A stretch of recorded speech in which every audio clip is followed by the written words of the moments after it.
Redditors who talk their way out of being murdered. What did you say that saved your life? The first time was when I'd ever had my life knowingly threatened. We had a neighbor who lived nearby in our apartment complex.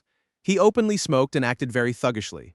That wasn't uncommon, but he eventually started having a falling out with our maintenance man because he needed someone to look tougher than him. The maintenance man was a well-groomed guy, so he didn't look like a threat and seemed like easy prey. One day, things escalated from an argument between them into a scene with neighbors coming outside, shouting things like, "Fight, kick his ass," and so on. Our maintenance man just wanted to do his job. But then the unruly neighbor pulled out a revolver that looked like a 44. At the time, I didn't have much going for me. I saw life as one big joke, didn't really care about life or death, and hated the idea of taking either too seriously. Call it brave, reckless, or just outright stupid, but I stepped through the circle that had formed and stood between the firearm and the maintenance man. I was maybe 16 or 17 at the time, but the guy realized his bluff had been called. He started mouthing off, then eventually went back into his apartment. He didn't live there much longer, and probably ended up angering someone else with a gun eventually. The second time is much more complicated. I was living with my mother, my sister, and her boyfriend at the time. I was working in Stockton though, so I would stay at my dad's place. They lived very far apart. A good drive is all I'll say. I was also a property manager, a job I will forever regret taking. The glory of the job was going into fairly rundown neighborhoods, collecting that month's rent, and then returning to the actual mansion of my employer. The job also involved replacing damaged property, cleaning mold that had spread across almost entire ceilings, and dealing with needles, feces, and whatever previous tenants had left behind in the fridge and sink. I had recently finished doing this for one such property, which housed a very rude tenant. Before this guy moved in, he seemed nice. His family looked lovely, and I knew it was probably too good to be true, but I was told they were cleared to rent. At the time, I was using parts that the owner would purchase for me, including a slightly used water heater that would become important later. The new tenant kept complaining that there was no hot water, so I would have to drive out there, about a 30-minute drive, and relight it. It would hold a flame, and I would leave satisfied. This happened about a dozen times in 1 month. I honestly thought the guy was just messing with me, until one day when he and his neighbor across the way started standing around me while I was working. They made it clear they were ex-gang members, and they even knew each other. Say what you want, but I was only surprised they said ex, considering they still had young wannabes hanging around them, because I was supposedly depriving him and his family of hot water. They said they could sue, but they weren't interested. Instead, they said they could just make an example out of me. Between my previous experiences and everything else that had happened, I owned a firearm, a .92 FS, but I wasn't allowed to bring it with me because it might provoke or unsettle any tenants who saw it. So instead, I carried a taser. I finished what I was doing as quickly as possible and started heading back to my truck to avoid a confrontation. It was parked 2 houses down because I wasn't originally there just to help the water heater guy. There were 3 wannabes hanging around my truck, and I heard 4 sets of footsteps behind me instead of 2. I realized exactly what situation I was in. I stopped, looked around, and saw that no one else was outside. I turned around, keeping the 4 people behind me in view while listening for the other 3. The water heater guy pulled out a knife, and the neighbor looked like he was reaching behind himself while the 2 wannabes started walking toward me. I made a mental note not to panic and not to give them any sign that I wasn't prepared. I started reaching behind myself, a total bluff, since the taser was still in the truck. The neighbor stopped reaching, and the wannabes slowed down. They became much more cautious. I should have been a poker player because I looked as calm and serious as possible. In an authoritative voice I learned from my grandfather, who was a Marine veteran, I said, "Step past that rock," pointing with my eyes, "and I'll put you a-holes down quicker than you can blink." I must have sounded convincing because they all went back to their houses. I got into my truck, burned out around the corner, and quit a week or 2 later. It turned out the whole problem happened because the owner had installed a propane water heater instead of a natural gas one. I never thought to check that until the week I quit. And number 3. Remember how I mentioned my sister's boyfriend was staying with us? Well, while I was dealing with situations like that, our mother was having an affair with him. Meanwhile, a gossipy neighbor somehow found out and told my sister. So I come through the door to my sister screaming, her boyfriend freaking out, and our mother trying to explain herself. If you have 2 brain cells, you'd probably just turn around and say, "F that." Well, dear reader, after a long day of work, I was not you. I opened with, "What the hell?" That led to scream crying from my sister's boyfriend, frantic explanations from my mother, and just nonstop screaming from everyone else. It was quite the learning experience. Eventually, my sister retreated to her room. I told the other 2 to stay in the living room while I tried to talk to her. Then the neighbor started taunting everyone through the window after hearing the screaming. My sister's boyfriend bailed, and I opened my sister's door. She saw me, and her reaction, considering she had a history of violence and had refused to continue anger counseling or get further help, was to grab a picture frame off the wall and smash it over my head. I raised my arms to protect my face from the glass. As she threw the longest, sharpest shard she could find, somehow it went straight toward my throat. By some miracle, I reacted in time and lowered my right arm, taking the shard in my wrist instead and missing all the major veins. It left a small scar. Thinking the assault was over, I went into full, "I understand you're angry, let's talk through this" mode. That quickly turned into, "Hey, I under holy crap, she's lunging at me with another piece of glass."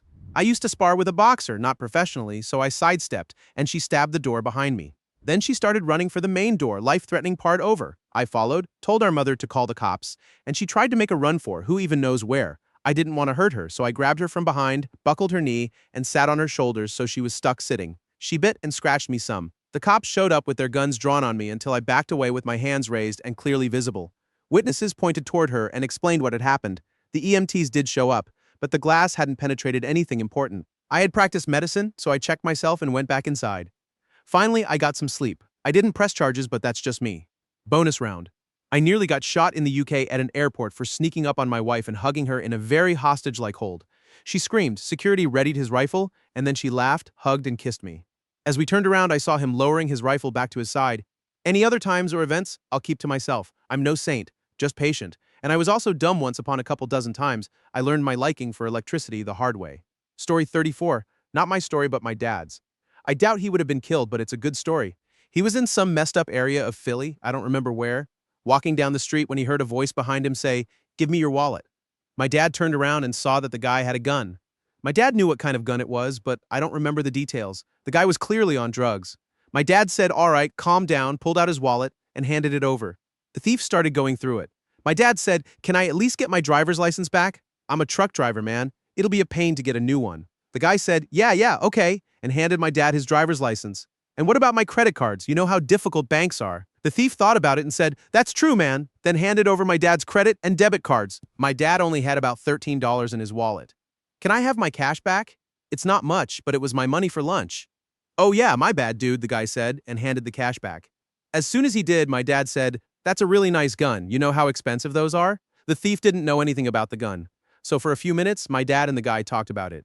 Eventually, my dad said, "All right, man, I've got to get going. Can I get my wallet back?" The guy handed over my dad's wallet, and they went their separate ways. Story 7. I am a motorcycle rider. Just over a year ago, I purchased my Cena 20S, and at the time, it met all my expectations. It had great sound quality for music, clear calls, and allowed me to stay in contact with my fellow riders. Little did I know that one day it would save my life. On February 28, 2016, around 9:30 p.m., I came home from a ride.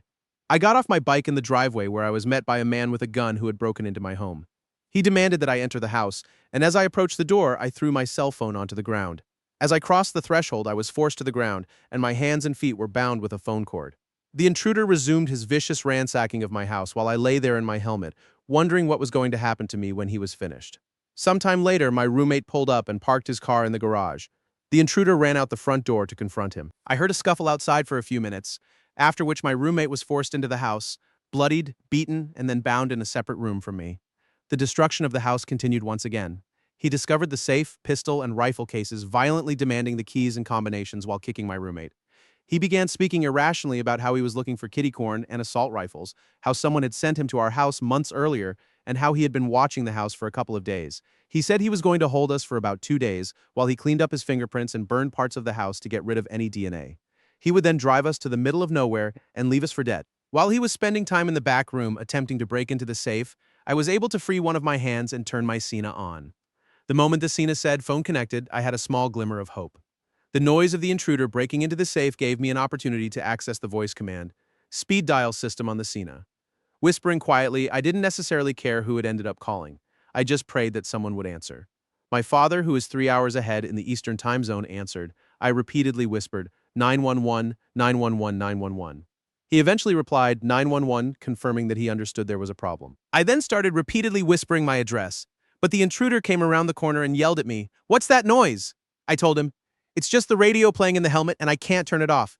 He proceeded to hit the side of my helmet with a hammer while it was still on my head, destroying the Senna. He grabbed the remains and threw them into the toilet. He then started a fire in the fireplace to burn random items from around the house, including his own shoes, which he replaced with the shoes directly off my feet. My father eventually tried calling back, but when my cell phone rang, the intruder smashed it with the hammer and threw it into the fire as well. The police finally arrived and noticed the blood on the ground from the scuffle, so they called for backup. The intruder became nervous, unbound me, and instructed me to answer the door and send the police away. I agreed, stood up, and approached the front door. The police were shouting, "Local police department, open the door," over and over again, while my roommate shouted back from the other room, "We are in here," repeatedly. The intruder ran to the other room to silence my roommate. I reached out and opened the door to 5 or 6 officers with their weapons drawn. I ran out into the front yard yelling, "Hostage!" with my hands up, hoping no one would shoot. As I was about to be restrained, the intruder slammed the door behind me. The police quickly withdrew back to the street. An officer escorted me as fast as possible to the street, and I could barely keep my footing as we moved. I was dragged through the front lawn and placed in the back of a squad car. I updated them on the situation inside the house and explained how to distinguish between my roommate and the intruder. The local SWAT team was called in to secure the house.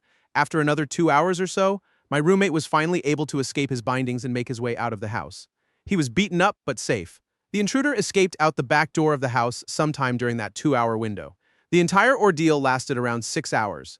The suspect was eventually found in jail on unrelated charges and was linked to the case through evidence found at my house. June 17th, after a year of attempting to avoid consequences by claiming a mental disorder, and after the state psychiatric hospital determined he was fit to stand trial, he was sentenced to more than 26 years in prison. Story 28. At the time, I worked at a grocery store as the closing manager. On my way home, I stopped at a shady gas station just down the road from the store. I needed gas and was going to grab a Rockstar for some late-night gaming to take my mind off the crappy day I had just had. So there I was, cold as piss, pumping gas and waiting. The next thing I heard from behind me was, "Jimmy, your wallet, white boy," I said out loud. "Are you friggin' kidding me?" All I could think was, how could my day possibly get worse? Fortunately for me, the owner of the station came out carrying a big revolver and scared the guy away. The guy dropped his knife and took off. Story 1. I almost got knifed in the Dominican Republic by 2 kids in the tiny town of Bayahibe. They saw me walking around at night and came to my hotel with knives.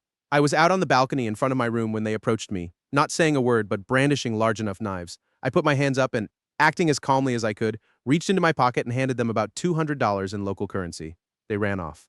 The kicker is that my wife was in an unlocked room right there with maybe $2,500 and all of our stuff. I made enough noise while talking calmly, but loudly enough that I heard the door lock. Thank God. My first thought was, okay, they want money. My second thought was, what if they get into that room with my wife? That second question still messes with me anyway. The town was small, so I walked over to the police station and explained what happened. The cops were like, "Oh yeah, we probably know who it is. Come back tomorrow morning at 9 and we'll have you identify them." I came back at 9 and they had both of them in custody. I never did get my money back, but whatever. Story 2. I'm not entirely sure how close I was to being murdered. This happened back when I worked the register at McDonald's. It was around 10 at night. We weren't open 24 hours and would be closing soon when a guy who was drunk walked in. He came up to the counter and started chatting with me about nothing in particular. Mostly nonsense I can't remember. However, I started getting the impression that he wasn't just drunk. I did my best to humor him, waiting for him to leave. When out of nowhere he said, "If I was gonna off everyone in here, I'd off you first because you look like you'd know what to do." I thought it was a pretty morbid joke and replied, Thanks." At that point, he pulled a gun from his waistband and pointed it at me. It wasn't a full-on aim, he was more like limply holding the gun in my general direction. I didn't know what to do and just hoped to God he was still joking. He then said bang and tucked the gun back into his waistband. I think he just wanted to let me know that he could off me if he wanted to. He left shortly afterward. I informed my manager and I was later told that the man was both a regular customer and a longtime friend of my manager, who tried to downplay what had happened. I left that job shortly afterward to go to school. Story 3. I don't know if he wanted to murder us, but he was definitely up to no good. My mom and I were walking somewhere. I don't remember where. I was much younger and it was somewhere in the south of France. A guy came around the corner and got in our way, telling us he had a gun in his pocket, which was probably BS, and that we needed to give him everything to get past him. My mom grew up in Paris and had walked through shady areas when she was younger, so she knew how to react. She just straight up told him, "No thanks," lightly slapped his shoulder to push him out of the way, and we walked right past him. Story 4. Not me, but my dad. He was about 25 at the time, which was probably around 35 years ago now. He lived in a bad neighborhood, and after getting a pack of cigarettes from a 7-Eleven, he sat in his car for a moment. A young guy came up to his window with a gun. My dad said the guy told him, "Give me all your money or I'll off you right here, right now." My dad replied, "Look, I have $30, and frankly that frigging money is mine. You're gonna have to off me for it. Is it worth the blood of a human being and most likely life in prison for $30 friggin' dollars?" He said the guy had this kind of, well, whatever attitude about it. He gave my dad a casual goodbye tap on the car, like he had just stopped by to say hello, and walked away. My dad said the guy was incredibly casual about it. Oddly so, he didn't sleep well for a few months after that experience. Story 5. One time, my mother was driving down to Tanzania with my uncle while she was pregnant with me. It was early in the afternoon, so she was extremely shocked to find a group of armed robbers waiting on the side of the road, like a bunch of hyenas waiting for their prey. They started waving their guns around and telling my uncle and mother to get out of the car. I believe they had the intention to off them. However, this is where it gets interesting. The leader of the gang took one look at my mother's belly, noticed that she was pregnant, and simply let them go. My mother tells me that when the leader saw her pregnancy, his eyes filled with remorse. Maybe he had been a father himself. Anyway, they took my uncle's wallet and said goodbye before leaving. To this day, I keep telling my uncle that I saved his life. Story 6. I was babysitting my cousins, who were 5 and 3 years old. I was 14 at the time. And the 5-year-old found his dad's handgun and started waving it around like it was a toy. He was pointing it at things and pretending to shoot them, thankfully without putting his finger on the trigger. At one point, he pointed it at me and pretended to be a bank robber. I told him that if he handed me the gun, he could go get the package of Oreos on the counter and we could have some. It actually worked, and I put the gun on a high shelf until my aunt and uncle came home. As it turned out, the gun was loaded. My aunt made my uncle buy a gun safe and move all the guns into the garage after that. Story 8. I'm 19, and it was my first time in Europe. I had started in Italy visiting relatives, and on my first night I went out for a walk. A group of guys who looked like trouble pushed me around and then showed me their knives, demanding money. They could obviously tell I was a foreigner because I stood out by the way I was dressed.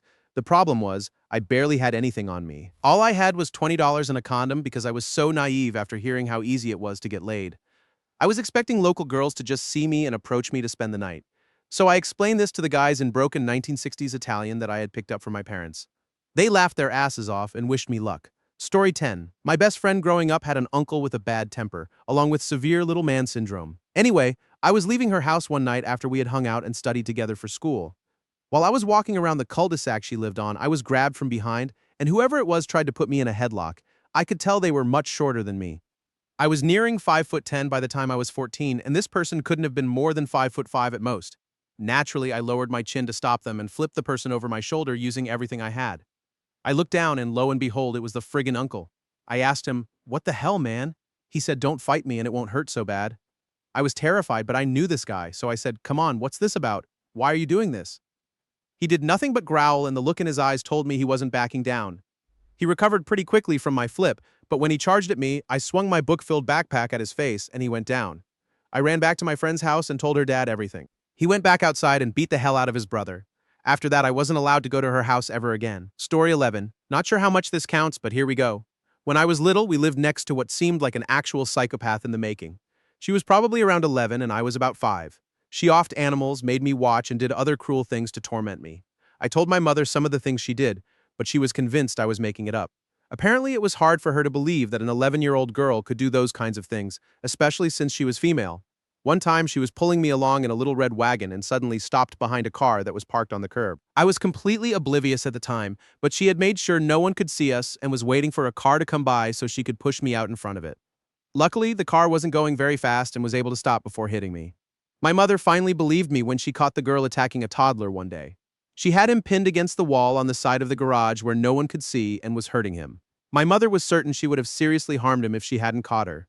The child apparently ran off while my mom was confronting the girl, and nothing else ever came of it. I'm absolutely certain that she either died or went on to hurt someone else. Those feel like the only possible outcomes. Story 12. Not me, but my dad. One time, right outside my auntie's house, my dad got out of his car. It was a cool car, and everyone in the neighborhood knew my dad because he was very outgoing. A kid ran up to him, pointed a gun at his head, and told my dad to give him the keys. My dad snatched the gun from him, and all the neighbors came outside to see what was happening. Then he heard someone yell, "Thomas, don't hurt my cousin, bro, he's retarded." The kid dropped to the ground crying, and my dad's friend was extremely apologetic. He took the gun back since it belonged to him and not the kid. That kid later became my babysitter when I was little, which was pretty weird, but that's just how things were in the neighborhood, I guess. Story 14. It was my sister's 21st birthday, and the whole family, along with a couple of my sister's friends, decided, let's all go out to a bar. So we went 3 cars deep to this small bar. The night started off fine. Everyone was dancing and drinking. Then this group of 15 people came in, and as soon as they walked through the door, they started bumping into people, making girls uncomfortable and challenging the guys around them to do something. I told my girl we needed to watch out for these a-holes, so we stayed clear of them until the end of the night. We kept to ourselves, just watching everyone, and then we saw these guys surrounding my sister's friend. I went over, pulled him away from the situation, and asked what happened. He said he had just complimented one of the guys on his hat because we're 49ers fans. The group eventually left. About 20 minutes later, we headed out. I grabbed my sister and her 2 friends, and we walked toward the car. As we were walking through the parking lot, I saw 3 guys from that group coming toward my car from the other side. I told everyone, get in the car. My girls started getting my sisters and their friends inside while I walked toward the guys. Me. What's good, them? What's up, homie? You guys got a problem? Me? Nah. Whatever happened inside, just leave it inside. It's my sister's birthday, and we're not trying to have anything go down tonight. Are we good? I should have known something was about to go down. One of them was holding his shirt over his face, and another had his hat pulled down low while holding his waist. But the main guy looked at them and said, "Yeah, we're good." I shook his hand and then the other guy's hand, but the guy with his hat pulled low wouldn't shake my hand and wouldn't move his hand from his waist. So I said, "Your boy says we're cool. We don't want any problems." At that moment, my uncle and my best friend came around the corner and started yelling, "Yo, hey." That's when it happened. All three guys pulled out their guns, started shooting into the air, and then fired toward my uncle and best friend. Everyone started screaming, but I didn't flinch. It was really strange. I just looked around. One of the guys said, "What about him?" while looking directly at me. Then he just said, "F it," and they ran back to their cars. I walked to my car and drove down to where my uncle and friend were. When I stopped, I heard my mom and aunt screaming that my uncle had been shot. The police arrived, and we spent the next 2 hours talking to them about what happened, what the guys looked like, and everything we knew. Later that night, we found out why they had approached us. Apparently, while my sister, uncles, and friends were outside smoking, those guys came outside and said some racist things to our friends. It escalated into pushing and shoving, and my sister punched one of them. The police eventually found the guys, and we testified against them. They were each sentenced to 15 to 20 years. My uncle was extremely lucky. They shot him in the back, but missed all of his major organs. I found out later that before leaving the bar, those guys had been in the bathroom using crystal meth and were planning to simply walk up to our car and open fire. Story 15. An Iraqi police officer whom I had been training for 4 days got mad at me when he thought his beef stroganoff had pork in it. I tried to explain through an interpreter, but he wasn't having it. He was the youngest and biggest of the group, and I think he was being pressured by the others into confronting me. I told him that if he didn't go back to his room, eat, and be quiet, I would destroy him. Bad idea. A few hours later, he came back to our guard shack carrying a sword, a ceremonial saber from the wall of an office in our compound. He had a look in his eyes that I can only describe as bloodlust. I stood up, woke up the interpreter, and said, "Tell this dude that if he stabs me with that, I might get hurt, but I'll survive and become a hero for offing him afterward." After the translation, I changed it to something more practical. "Tell him to get the hell out of here or I will stop feeding him for the next 2 weeks." After that, he went back to bed, and my buddies and I had a good laugh about it. He apologized to me after he graduated Story 16 first. I grew up in a bad neighborhood and had to talk my way out of dangerous situations all the time. Second, I later studied sociology and criminology and started putting the pieces together. I grew up in one of those post-Soviet cities filled with huge gray concrete apartment blocks. It was pretty common for drunken teenage nights to end with someone getting beaten, stabbed, or worse. Guns were rare, but people got badly cut with broken bottles all the time. I was a weak, skinny, pale dude. You would think I would have been one of the first people to get targeted. But no, I never even got seriously punched in the face. I'm one of the very few guys I know who can say that. There was some luck involved, but I think there was also a method. My method was always the same: quickly define the situation according to my rules. My first girlfriend didn't like going downtown with me at first because as soon as we'd run into an aggressive group of drunk teenagers waving broken bottles, which I knew we would eventually have to deal with, I would calmly walk up to them and ask for a cigarette or some change. I would pick the person who looked the most sober and calm, then just start talking to them. I used this trick countless times. Once I was standing at an ATM withdrawing money when two huge guys appeared out of nowhere and started walking toward me quickly. Before they had a chance to say anything, I blurted out, "You guys from around here? You look like you know your way around. I'm looking for this bar here." They were clearly caught off guard, but one of them mumbled something about how they were from the area. In the end, they actually showed me the way to a bar I didn't even want to go to anyway. Another time, two guys who were clearly high as hell on amphetamines or something similar were on a bus, where they were improvising rap and terrorizing half the passengers with a huge pair of pincers. Yes, that's apparently a fun tool to carry around. I was able not only to get them to leave me alone, but also to sit with them, joke around, and slowly calm them down. I basically stopped them from cutting into another guy's ear. We eventually went our separate ways as best friends. The key word to understand is situation. In sociology, there is an amazing book called The Presentation of Self in Everyday Life by Irving Goffman. The author argues that in social situations, we essentially step into roles and play them. So I'm the guy who rides the train, the guy who buys a ticket, the guy who hits on a woman, the teacher, the husband, the guy arguing in a bar about sports, or whatever the situation requires. The behaviors and roles are mostly already written, we simply replay them. Now, the victim who gets attacked by three drunken guys at a bus station is also a role. But if you're quick enough, you can stop the encounter from becoming that situation and guide everyone into a completely different one. It might become four drunk guys talking about sports and smoking cigarettes at a bus station instead. No exaggeration, I've done this many times and still do it whenever I see trouble developing. You wouldn't believe how flexible people can be when it comes to defining a situation. Granted, that won't work on someone who is a professional doing a job. You won't turn a professional pickpocket into your drunken best friend. Those people are rare, though. Most thieves are not professionals, and the safest thing to do is usually to give them whatever they want. The thing is, very few roles actually involve as a hard and non-negotiable condition, punching someone in the face or stabbing them. Thieves generally don't want that, they want the money. Aggressive drunks may want a confrontation, but it is usually not about you. They are looking for someone who will play along with the little scenario called the victim who gets hit by three drunken guys at a bus station. They will try to force you into that situation. But if you act quickly and keep a cool head, you can change it into something completely different. The second trick, the one that works with groups, is to become part of the group.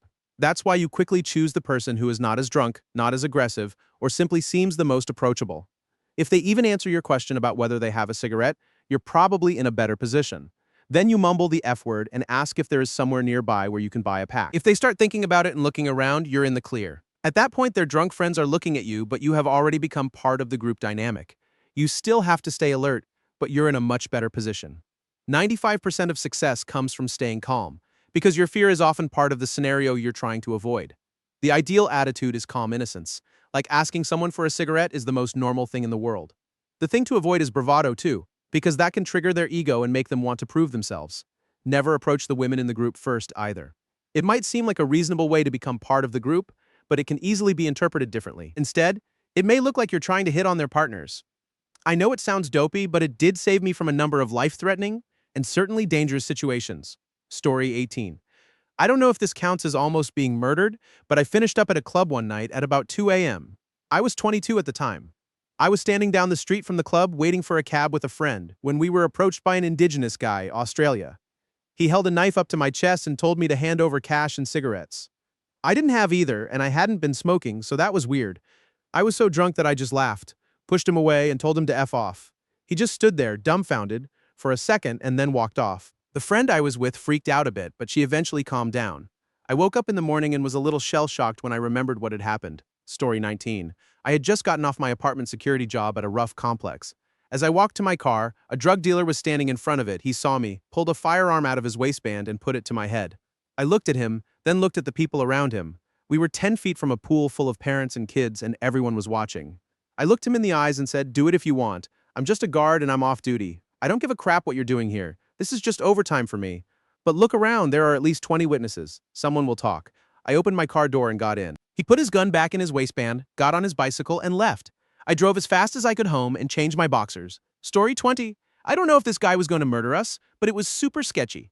My mom and I were walking back from a baseball game one summer after I had gotten back from college. My mom had had a few drinks, so I was driving on the way back. Some sketchy dude started following us. I took a turn toward our car in a parking lot, and he started muttering things. I told him to go away, but he ignored me.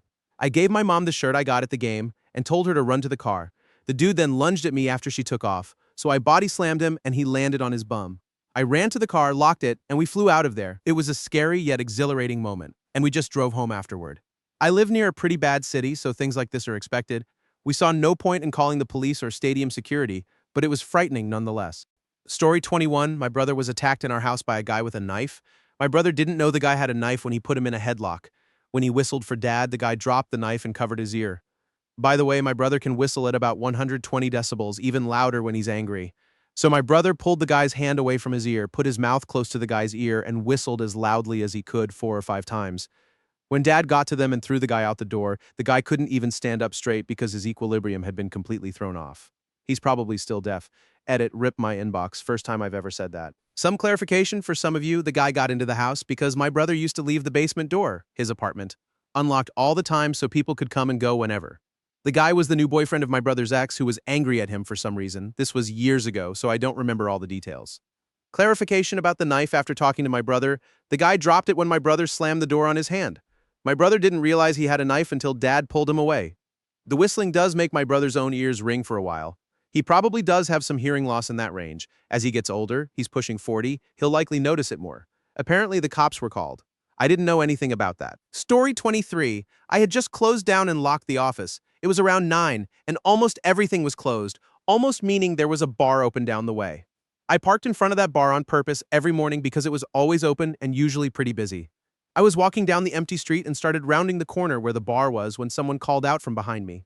"Creepy guy, excuse me, miss? I'm sorry to bother you, but I haven't eaten all day and I'm starving." Me, still trying to round the corner. "If you're hungry, there's a bar down the way. I can buy you something there." Creepy guy, "Nah, that bar is expensive." I'd feel bad. "There's a fast food place on the other side of this street though, Super cheap, really close, me rounded the corner, and getting into view of the bar. I don't care about the price of the food. I know for a fact the other side of the street is a dead-end alley. If you're hungry, I'll feed you, but we go where I say. The guy then grabbed my arm, trying to force me away from the view of the bar and toward the alley. I screamed for him to let go of me and used all my strength to stomp on his foot and push myself away from him so I could get to the front of the bar. I yelled, "Let go of me. I don't know this man." A group of bikers sitting at an outdoor table stood up and the creep immediately bolted. I don't know what he had planned for me, but I knew he wasn't planning on me making it out of there. Story 24. My ex-boyfriend was and still is ignorantly insane. While that may sound like an odd combination, let me explain. He definitely had suicidal ideations and some kind of depressive disorder. It didn't help that he had been using hard drugs for over a year, which contributed to the insane part. As for the ignorant part, he always seemed to think that everything he did only affected him and no one else, regardless of how messed up his actions were. With that in mind, imagine a small two-story cabin in the middle of nowhere, Indiana, miles away from my home and family, with little to no cell phone service. I had no way to leave because I didn't have my license, and he was the one who drove us there. We were the only ones there, no parents, family, friends, or anyone else. The people who knew I was there didn't have the address or even the city name. You can see how if something had gone wrong, I was really screwed. What's even worse was that I was excited about a quiet day in the woods with this guy. Anyway, he was showing me around and came across his hunting rifle. He started telling me about all of its features while admiring it, and then suddenly pointed it at my face. He was probably 5 feet away from me with a rifle aimed at me, explaining how the bullet would tear through different parts of my body. It felt like forever. But in reality, it was probably under 30 seconds before I interrupted him. I said, "I really hope that isn't loaded." "I didn't even think about that," he responded in an almost sarcastic voice. Then he laughed and reassured me, "No, no, no, I might be weird, but I wouldn't point a loaded gun at you, blah, blah, blah." He opened the front door and pulled the trigger to prove it wasn't loaded. Remember, this was in the woods, with no neighbors or people around who could potentially be hurt. The gun fired. That was the exact moment I realized that if his crazy didn't kill me, his ignorance would. Not only did he have a loaded gun in the house, but he had a loaded gun with the safety off. I broke up with him shortly after he dropped me off safely at my house. Story 25. I was walking home late at night across town to pick up some medicine for my girlfriend, I don't drive, and was walking down the main highway. I had music blasting in my ears and was completely zoned out for the entire walk, until I saw a guy on a BMX bike with a backpack on the opposite side of the highway. He made a beeline straight for me. He stopped his bike about 5 feet away, unzipped his backpack, and reached inside while saying, "I'm going to frigging off you." I started to pull what looked like a paint can with a handle until I put my hands up and said, "Dude, are you serious? Seriously going to shoot me? For what? I haven't got any money." At that point, his eyes went wide. He stuffed the weird metal object back into his bag and pulled out his phone. "Oh, heck, man, I'm sorry. I thought you were this guy in a rival gang that beat up one of my buddies. Here, let me show you on my phone." He showed me what the rest of the metal object was. It was a homemade gun that looked like it was made of pipes and shaped like a submachine gun. I have no idea if it actually worked, or why he went through the effort of unlocking his phone and scrolling through his entire gallery just to show me the thing he almost offed me with. Then he told me to have a nice night and asked me not to call the cops on him for almost killing me. After that, he rode off. It was a weird night. Story 26. Dunno if this counts, but I was alone by a lake one evening a few years ago. Insects were humming around, their wings glistening in the fading sunlight, and fish were swimming near my feet. It was incredibly peaceful, and I had rarely felt more relaxed, until someone moved in the bushes. Normally, I would have ignored it. People came and went from this spot fairly often. It was a popular makeout spot, but something felt off this time. The person was taking too long, like they were trying to be quiet. I thought maybe it was just a couple messing around, so I got to my feet and started to leave. As I turned toward the exit, a man stepped out of the bushes. He had a metal rod in one hand and a cord in the other. My first thought was that he was just collecting trash, but a second later, before I could even register why, I felt a sudden, intense anger. I wanted to hurt this man more than I had ever wanted to hurt anyone before. I think he saw something in my expression because he hesitated and forced a strange smile. I was unarmed, but I slowly reached around my back as if I were putting my hand on a gun, and he moved back into the bushes. A few moments later, he came back out empty-handed and asked how the fish were doing that day. I said, "Good," flashed a smile, and left. Story 27 years ago, I was at a local pub that I frequented because my buddy half owned the bar. That night, there was a wedding party going on, along with the usual guests. I have no idea what started it, but someone got shot outside. That was not normal for my area. A waitress ran in and asked me to go outside and see if I could provide first aid. I said no problem and hurried outside to see a group of people standing over a young man. They were screaming that he had been shot and acting understandably hysterical. Out of the corner of my eye, I saw a man pacing in the parking lot. I walked toward him, and he pointed a gun directly at my face. I told him I was a medic, that I was only there to help, and asked if he was okay. He screamed, "I don't know you," and continued acting agitated while pointing the gun at me. I tried to reassure him that I was only there to help and held my hands up in a surrender position. This went on for around a minute as I saw the local police entering the parking lot. I noticed his back was facing them, so I dove for cover. The sudden movement startled him, and he fired. The police yelled for him to drop the weapon, but he aimed at them, and they shot him in the shoulder and neck. About another minute later, I asked the officer with the shotgun pointed at me if I could provide first aid, because the man was choking on his blood. They gave me the go-ahead and I saved him by controlling the bleeding. After a long state police interview, having blood samples taken from my hands and being questioned by multiple lawyers, I found out what had actually happened. Some off-duty police officers from the next state had come to town to drink. They got into a fight with a wedding party, and one of them shot a man in the spine. He has since recovered, I think. The shooter hid afterward. The man who pointed the gun at me turned out to be a drunk, terrified rookie cop friend of theirs. So yeah, it is one hell of a story to tell family and friends. I saved the life of someone who tried to shoot me. Story 29, I was helping my boss move into a new house, and after we finished, we sat around and drank a few beers. My boss's wife went into the other room and came back with a pistol. She pointed it right between my eyes from 2 to 3 feet away and said, "Do you think I can't shoot you?" Now, I know there are some Rambo types out there, but no matter how hard I tried, I couldn't look down the barrel of that pistol. My eyes kept closing, and it was difficult to look straight at her face. I said, "I think you could, but I wish you wouldn't." She looked at me for a second, then turned and emptied the gun by shooting up the room. 10 seconds later, I was in my car and driving down the road. I quit, of course, and later heard that she went to the office with an automatic rifle and sprayed the place with bullets. No one was shot, and I'm not sure what became of her. This was in Alabama in 1990, so probably not much happened. Story 30, I worked in a liquor store in a rough area, so there was only a small walk-in area with a list of booze you could choose from. I was on the other side of a counter with a plexiglass wall and a small opening to pass payment and alcohol through. All the liquor was stored in the back, so customers would just tell me what they wanted and I would go get it for them. Some messed up old meth head came in at the end of one of my shifts and was acting sketchy, so I refused to serve him. He proceeded to pull out a knife and started threatening me, saying he would stab me if I didn't give him a bottle. I was pretty sure he couldn't get through the opening over the counter, so I told him that I would fight him if he waited outside. Around the corner of the store, he turned around and went outside. We had a hidden giant steel door in the store that led to the front room. It was disguised as a shelf and part of the wall, and it locked from my side. I checked the camera to make sure he was away from the front door, then went through the hidden door, locked the front door behind him, went back around to my side of the counter, and left through the back door. I decided I didn't need $10 an hour that badly after that night. I'm a 120-pound girl, as if I wanted to knife fight a meth head. Story 31. I work at a school as a chaplain, and once some 12-year-old kids came to my office really upset. They were in an argument and wanted me to help sort it out. One kid said the other two were bullying him. He became more and more aggravated, and I said, "Okay, you need to calm down now. Take a few deep breaths." One of the others giggled at that, and the kid completely lost his temper. He pulled out a knife about the size of my hand and started pointing it at me and the others in turn, swearing that he would off us. "Stop that, you're being stupid," I told him. My heart was racing, but I stayed calm and started stepping toward him slowly, holding my hand out for the knife. I was just praying that the other kids wouldn't do anything reckless because they were closer to him than I was. The kid looked at me in confusion, and I took advantage of that moment. I grabbed his hand with both of mine and pried his fingers away from the handle. "That's better," I said. Then put the knife into my desk drawer. "Now we can talk like adults." He had a lot of issues himself, but he was also being bullied by the others. We had a long conversation, and then I sent the other kids back out to lunch. The two of us took the knife down to the principal's office. Story 33. Not me, but my parents. When I was 3, we lived in Fort Worth, Texas, in a bad area in a housing development. One day, a guy broke down our door with a shotgun and threatened to off us over a TV that our roommates had apparently stolen. I guess my mom didn't see the gun clearly because her glasses were on the table. She said, "Now, let's all be calm here. What is wrong?" The guy was yelling about the TV.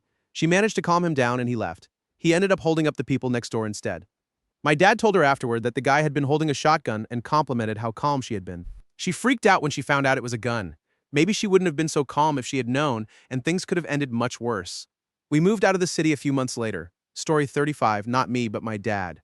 This happened when he was in his 20s, living in Iowa as a civil engineering student and working on the railroad to pay his school bills. It was also during the time when the Hells Angels were at large, and my dad was a rugged Iowa guy who liked spending time in some sketchy bars. One night, a woman came up to him and started hitting on him hard.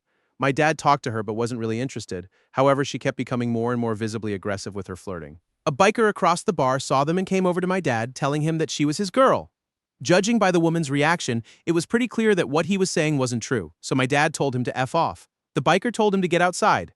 My dad, being a 6'3" railroad laborer, didn't think much of it. He assumed he was just going to have to kick this guy's bum. Instead, when he walked outside, he was immediately pistol-whipped in the face and forced to his knees, surrounded by a group of Hells Angels. One of them held a revolver to his head. The woman from the bar came running outside, crying and saying it was her fault. She admitted that she had been the one who came onto him and begged the bikers to let him go. My dad kept his mouth shut. They let him go. Story 36. I was 15 years old and staying at my aunt's house for the weekend, visiting her and my 2-year-old cousin. Her ex-husband, who was a heroin addict, kicked down the door to her apartment with a knife in his hand. He came in screaming, "If I can't have either of you, nobody can. Tell your sister I said hello." Her sister was my mother, who had passed away a few years earlier. I was in the kitchen and somehow managed to grab a cast iron pan from the cabinet without making any noise. I snuck up behind him while he was standing in the archway to the living room. He had my aunt on her knees on the floor, with my cousin in her arms. I struck him from behind with the pan and he dropped. I got in another couple of strikes before my aunt pulled me away. He spent the rest of his life in a hospital prison ward, unable to walk and eating through a straw. My cousin is 18 years old now and is about to start college. Story 37. I was 18 and wanted to buy weed. I bleeped my guy Nextel days at 4 a.m. Someone else answered, but whatever. I met him at a different spot than usual. I went with 2 friends. When I got there, he told me to come down by myself. It felt a little sketchy, so I only brought $20 with me and left my phone and everything else in the car with my friends.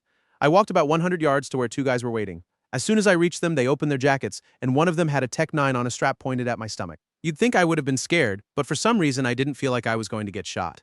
They patted me down and made me empty my pockets, which only had $20 in them. I told them I was just trying to get weed. What had happened was that earlier in the day, they had put a gun to my guy's neck and stolen his money, phone, weed, and whatever else he had. When I called, they thought I was some bad A coming to get the stuff back. I had 2 people with me, and I walked toward them without a care in the world, like my confidence was through the roof. They ended up saying I was cool and let me go. I even asked if they had any weed anyway, and they pulled out some regular weed wrapped in a cigarette paper. I said I was good and left with my $20. It sounds fake, but it was 100% true. Edit. This was in Westchester, New York, by the way. I won't say what city, but there are only a few it was likely to be. Story 39. I didn't exactly talk my way out of it, but there was some mild pleading involved. I was staying at a sketchy motel on the OCLA county line and happened to be drinking quite a bit, about a fifth of vodka, and had smoked a little weed to forget that I was staying at a crap hole. I had a decent alcohol tolerance at the time, so I was fairly drunk, but nowhere near completely out of it. I was hanging out with some sketchy guys in front of the motel. One of them asked for a lighter, and I loaned him mine. The guy and a few others went inside their room. They came back out later, and at some point, I tripped over a foot-high block wall separating the motel sidewalk from the parking lot. I did a sweet roll and landed back on my feet. I laughed about it, but the guy I had loaned my lighter to told me I was being too loud and needed to go to my room. I told him I'd go to my room if someone loaned me a lighter so I could smoke a cigarette before going to sleep. I had completely forgotten that I had already loaned this guy mine. He told me to go to my room. I told him to loan me a lighter.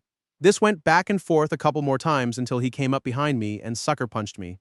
I was a pacifist at the time, so I told him I didn't want to fight. He punched me again. This happened a few more times until we ended up in a 20-foot-long hallway that was gated at the end. I was cornered with my back against the wall, while his 6'4", 250-pound, heavily tattooed buddy stood at the only exit. Then he pulled out a knife. He started trying to stab me in the gut over and over. I had been punched a few times in my life, but I had never defended myself, boxed, wrestled, or taken any self-defense classes. Somehow, by pure instinct, I blocked every attack with my elbows. He must have lunged at me at least 20 times, and I blocked every single one. Then he stopped and stared at me. I told him again that I didn't want to fight. I just wanted a frigging lighter so I could smoke a cigarette before bed. He and his buddy simply walked away without saying a word. The knife tip punctured the bone in my elbow by about a quarter inch, but that was the only injury I sustained.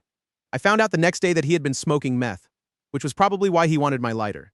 Somehow I managed to outreflex him while having the better part of a fifth of vodka and some weed in my system. All I can say is that mountain biking and driving at freeway speeds through the desert in my truck must have given me some incredible reflexes, enough to get through an attack from someone high on one of the most intense stimulants around. Story 40. I was living in some apartments directly across the street from the new Dallas Cowboys Stadium in Arlington. It wasn't the worst area of town, but it definitely wasn't the best. The apartment complex was basically at the back of a Walmart parking lot because of how close the apartments were to Walmart and how busy it usually was during the day. I typically did my grocery shopping late at night. I was also in college, so I would usually get inebriated beforehand. Despite how close it was, I always drove because I bought in bulk, and as an American, I was super lazy when given the opportunity. After one late-night grocery run, I got back and started unloading. It was 2 a.m., so after dropping my first load inside, I was overcome with a weird feeling that I should leave my wallet and cell phone inside. I went to get the next load. I know, I'm a beta who can't carry all my groceries in one trip, and saw the guy who lived above me pull into the lot. I noticed he passed the last available spot and thought to myself, Ah, that sucks for him. He's going to have to drive around and come back to that first spot he passed. I took that load inside and went back to my car for number 3. I grabbed several bags from my back seat, looked up and saw the barrel of a pistol about 4 inches from my face, right between my eyes. Gimme yo wallet if you don't want to die tonight. I don't have it on me, man. Gimme yo phone then. I don't have that either. At this point, I had 2 bags of groceries on each arm and my keys in my pocket. I avoided eye contact the whole time. I considered offering him my keys, but I made the internal decision. Screw that. If he asked for them, I would give them up, but I wasn't going to volunteer them. I said, you can have these groceries? He then asked, are you the guy from the PT Cruiser? I was literally standing next to my Chevy Cavalier, and my neighbor in his PT Cruiser was turning the corner after missing the spots earlier in parking. I hated doing it, but I hated having a gun in my face even more, so I said, nah, bro, pointed toward my neighbor parking and said, that's a PT Cruiser. The gunman and his partner, who was also armed, sprinted over to my neighbor's car just as he opened his front door. The other guy put a gun in his face and yelled, gimme yo wallet. I saw some fumbling before my neighbor yelled out a 4-digit number, clearly his PIN. One of the robbers asked the other if they should steal his car, but they decided against it. As they drove off, my neighbor walked past me with a look of death on his face. He didn't say a word or acknowledge my presence. He just went straight upstairs. I had always wondered what I would think about if I was staring death in the face. At least at that point in my life, it was pure frustration and anger. I was so mad that I had spent all that time studying and working toward a future that I might not get to have. In that moment, I wished I had opened a bunch of credit cards over the previous year and gone on a ton of trips, spending money I didn't have that I would never have to pay back. Now that I've continued living, I'm glad I went to college and didn't follow my fear of death plan. Story 41. Okay, so I didn't talk my way out of it exactly. I just handed over the money as best I could while being held up at gunpoint. This was 8 or 9 years ago, and I was working the graveyard shift at a CVS. I worked there with an 88-year-old lady supervisor. She was seriously 88 years old and worked overnight, and she had been doing it for years. She was the sweetest old lady you could ever meet. She would even bring me home-cooked meals. Our main goals during the shift were to run the cash registers up front and manage the store's inventory in the back, receiving large shipments, stocking shelves, and so on. She wasn't very good at inventory, and I hated dealing with customers, so our arrangement was that she handled the front of the store while I worked on inventory in the back. On the night in question, I was in the back sorting things out and eating a candy bar around 2 a.m. She paged me to the front over the store's PA system. I made my way over, rounding the corner of an aisle, and then bam, there he was, a guy pointing a gun right at me. My supervisor wanted me to open the second register for the robber. It turned out she had told him she was unable to open the second register and that only I had access to do so. This was completely false. She was the supervisor and could open any register or lock in the store, which she knew.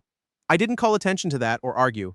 I just walked over to the register with my hands in the air, still holding my candy bar, and opened it. As we were taking the money out, she kept missing the bag and dropping bills on the ground. She seemed to be deliberately missing the bag and getting money everywhere except inside it. At that point, I didn't know what to think. I was just trying to get all the money into the bag and get the gun out of my face. But my supervisor kept dropping bills. Hey, what are you doing? Get the money in the bag. I asked her. The robber agreed. Yeah, put the friggin' money in the bag right now. All right, whatever you want. Jesus, I said.